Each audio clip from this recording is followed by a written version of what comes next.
Welcome back to the deep dive. It's Sunday, January 18th, 2026. And I want to start with a paradox. The paradox of right now, 2026. The 2026 paradox. Yeah. It really is the defining feature of our time. It is. I mean, think about it. We have never been more efficient. We have generative AI doing our grunt work. Our calendars they're practically running themselves with smart agents. Digital engagement is through the roof. We should be thriving. On paper, we should be on a beach somewhere. But we're not. We are. We're exhausted. Completely burned out. And the sources are calling it existential isolation. It's this deep complexity fatigue. It's more than just needing a vacation, It feels structural. Oh, it is. It's a crisis of internal architecture. That's the best way I can put it. We've built these incredibly complex external lives, our careers, our digital footprints, all of it. The hardware. Right, the 2026 hardware. But the internal software, the way we actually process all that pressure, it's obsolete. It hasn't been upgraded. That's a great image. And that right there brings us to today's deep dive. Because to fix this, we're not looking at some tech white paper or the latest productivity hack. Yeah. We're looking at a stack of research that says the best strategic manual for 2026 is, believe it or not, a 5,000-year-old conversation from a battlefield. We are talking about the Bhagavad Gita. Exactly. And before anyone tunes out thinking this is going to be some theology class, it really isn't. The sources we have here, some of these are papers on AI development, on elite sports psychology.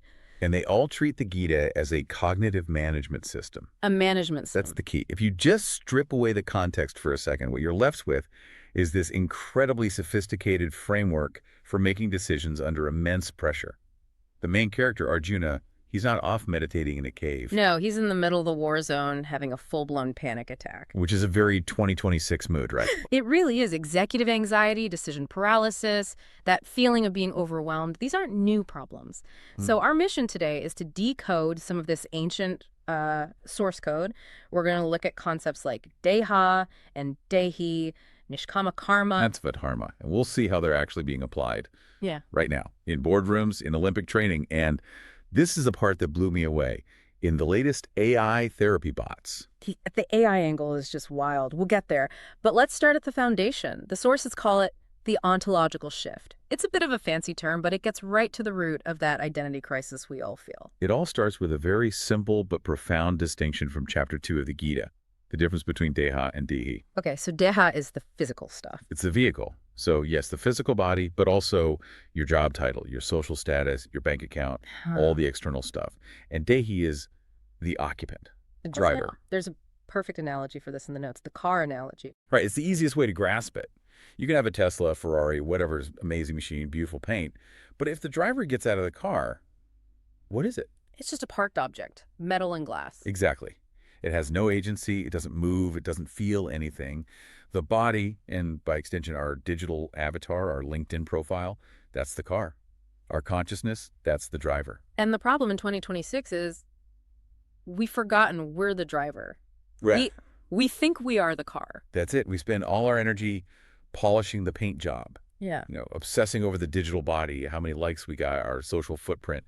But those things are all part of the car. They're temporary. They rust. Algorithms change. So when the car gets a scratch, we feel like we're bleeding. Precisely. If the algorithm buries your post, you feel like you've disappeared. The whole ontological shift is just realizing you are the observer of the experience, not the experience itself. So real resilience isn't about having an indestructible car. No. It comes from knowing that even if the car breaks down, the driver's untouched. The driver is constant. That's where inner strength comes from. Okay, let's take that idea and move it into the workplace. Because one of the biggest flags in our research was this thing called executive anxiety. Yes, and Swami Mukundananda, in the source material, defines this perfectly. He calls anxiety a leak in mental energy. A leak. I like that. It suggests we only have so much in the tank. We do. And the leak happens the moment your mind shifts from what I am doing to what will happen. The gap between action and result. That gap is where all the anxiety lives. I think everyone listening knows that feeling. You're trying to write a report, but you're not really thinking about the words. You're thinking, if this doesn't land well, I won't get the promotion, and on and on. And you're splitting your focus. You're multitasking between doing the work and fearing the outcome. The Gita's solution for this is a concept called nishkama karma. Okay, we have to be careful here because this is often misunderstood. Yeah. It gets translated as selfless action, which sounds like, charity work or that you shouldn't care about anything. Right. It's not apathy, not at all. Yeah. The verse itself is almost like a legal statement. It says, you have the right to the work, but you do not have the right to the fruits of the work. That is a tough pill to swallow. I mean, we live in a performance-based world. We are trained to obsess over the fruit, the KPIs, the quarterly results. We are. But look at the sports psychology papers we read. They call it the dead center model. They specifically talk about elite shooters, like the Olympic medalist Manu Baker. The pistol shooter. Right. This... For a shooter like that, the difference between a gold medal and fourth place is millimeters. It requires absolute stillness. If she's thinking about the medal, the fruit, when she pulls the trigger. She misses. The desire creates a tremor. Exactly, a microtension. The sources call it the difference between 2 to 2 training time, where you obsess over goals and data, and T-dollars, a performance moment.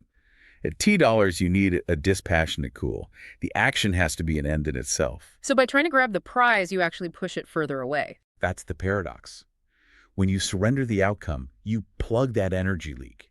You become sharper, more focused, more creative, because you're not being paralyzed by the fear of what if.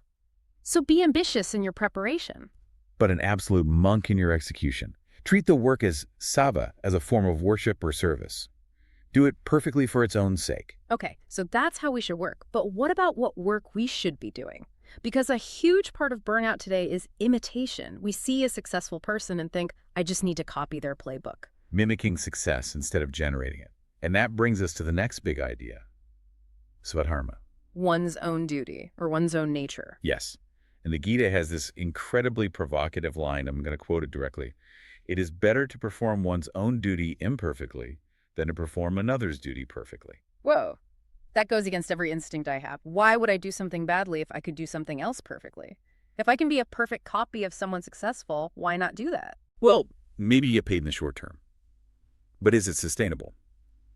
The sources argue that burnout isn't always about working too hard.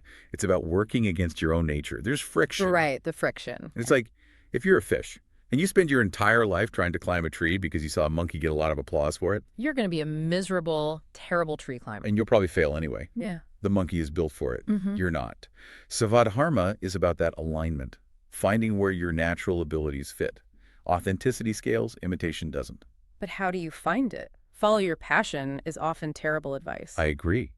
The sources say to look for breadcrumbs of flow, not what you enjoy watching or consuming. What do you enjoy struggling with? Where do you lose all track of time when you're solving a problem? That's the signal. Find the water. Stop trying to be the monkey. Exactly. Okay, so let's pivot to the mind itself. We have the driver, the work, the duty. But what about the engine? The mind, the sources use this metaphor of a wild horse. And it's so accurate. Krishna calls the mind restless, turbulent, obstinate. And he said that 5,000 years ago. Today, with our dopamine-on-demand devices, that horse is on steroids. It's just bucking constantly. It wants to check the news, then a stock price, then a cat video. And the Gita offers 2 reins, basically. Abhyas, constant practice, and viraga, detachment. You have to train the horse, channel its energy, not try to kill it. And this is where the research took a turn I was not expecting. We're not just talking about meditation here. We're talking about something called GITS. Yes, Gita integrated therapy for emotional support. It's this wild convergence of ancient philosophy and large language models. Okay, break this down for us. They trained an AI on the Gita. They enriched its data set. They took a standard LLM and fed it over 10,000 spiritually guided responses based directly on Gita principles. Then they measured the quality of its answers. And the results were pretty significant. They were massive. 122% improvement in the standard RG scores and almost a 16% jump in what they call spiritual insight compared to the base model. Why? What is the Gita data adding that just scraping the entire internet doesn't have? It adds meaning. A standard AI is great at validation. You say, I'm sad, and it says, I'm sorry to hear you're sad. It's polite. It mimics empathy. But it's shallow. Very. Mm-hmm. The Gita train model does what they call meaning making. If you tell it, I failed at my job, it doesn't just give you sympathy. It reframes the failure using a concept like equanimity. It reminds you that you are not your results. It helps you zoom out. It's like a cognitive behavioral therapist with a 5,000-year-old degree. That's a perfect way to put it. And it's not just tech. There was another study on teenagers, 13 to 18, that found simple practices like chanting and yoga tech-free abhyas significantly improved their emotional regulation and even their grades. So whether it's a kid worried about exams or an AI consoling a user, the source code just works. It stabilizes the It system. gives the wild horse a place to stand. Okay, let's land this plane. It's January 2026. This year is still fresh. How do we actually apply this? The sources mention a concept. Antikale. Antikale. It means the end time. The idea is that the state of your mind at the end of any cycle determines the beginning of the next one. So how we ended 2025 literally programmed how we started 2026. Yes, but don't panic if you had a rough New Year's. It works on a micro level too. How you end your day sets up your sleep. How you end a meeting sets up the next project. The end always seeds the beginning. The sources suggest a 30-day spiritual sprint to reset things. They list a few habits, but I want to focus on a couple. First one, the morning routine, specifically the before phone rule. This is non-negotiable in the source material. The second your hand touches your phone in the morning, you are in reaction mode. You're letting the world drive your car. You've immediately given up the driver's seat. Immediately, you're answering to other people's demands. The habit is to take the first 10 or 15 minutes to set your own intention. Read something grounding. Whatever it is, you act first. You set the temperature for your day. I love that. Okay, second one, the pause. This is creating a gap between the trigger and your response. Someone sends a rude email trigger, you fire back a snarky reply response. The practice is to just insert a wedge in there. Even for a split second. Just one breath. That's Yeah. all it takes. One breath to ask, is this response who I actually want to be? That one breath is a revolution in the middle of a Slack war. It's the difference between being free and being a slave to your impulses. The third one that stood out was journaling. They call it the mirror. It's so simple. You can't fix your thought patterns if you don't even know what they are. Writing them down lets you look at them objectively and say, oh, there I go again, tying my self-worth to that project. It helps you separate the driver from the car again. Exactly. It creates that crucial distance. And finally, mindful engagement. The sources say don't just empty the mind, engage it. Yeah. A lot of people think mindfulness is about having a totally blank mind, which is basically impossible. The idea here is smaranam, which means remembrance. You have to give the wild horse a direction to run in. Don't just let it run in circles. Right. Give it something good to chew on. Visualize a positive outcome, use a mantra, focus on an ideal. Because if you don't give the mind something good to chew on, it will chew on your anxieties. That's the quote of the episode for me right there. It's just the nature of the machine. It needs to grind something. The only choice you have is what you feed it. So to sum this up, this whole strategic manual, it's not about escaping 2026. It's not about running away to the mountains. No. Arjuna didn't leave the battlefield. He stayed and he fought. But he fought with a completely different internal state. He became the driver. He focused on the process, not the prize. He realized that while he couldn't control the outcome of the war, he had absolute sovereignty over his own response. And that brings us to the final thought. We tend to think of freedom as, having no constraints, doing whatever I want. But the Gita completely flips that idea on its head. It suggests that real freedom comes from discipline and, paradoxically, from surrender. Explain that. That sounds like a contradiction. Well, think about it. If your happiness depends on things you can't control, the stock market, how many likes you get, whether you get that promotion, you're not free. You're a hostage. If the market crashes and you fall apart, the market owns you. Wow. But if you surrender the outcome, if you can truly say the fruits are not mine and find genuine satisfaction in the quality of your action, then nothing outside of you can touch you. You're invincible. That is ultimate freedom. Freedom through surrender. That's the ultimate strategy. So here's our challenge to you listening. Don't just file this away. Pick one thing. Just one. Maybe it's the before phone rule. Maybe it's inserting that one breath pause. Or maybe it's just repeating that phrase when things get crazy. I'm the driver. This is just the car. Test it for 1 week. See if you can reclaim the wheel. Thanks for diving deep with us. We'll see you next time.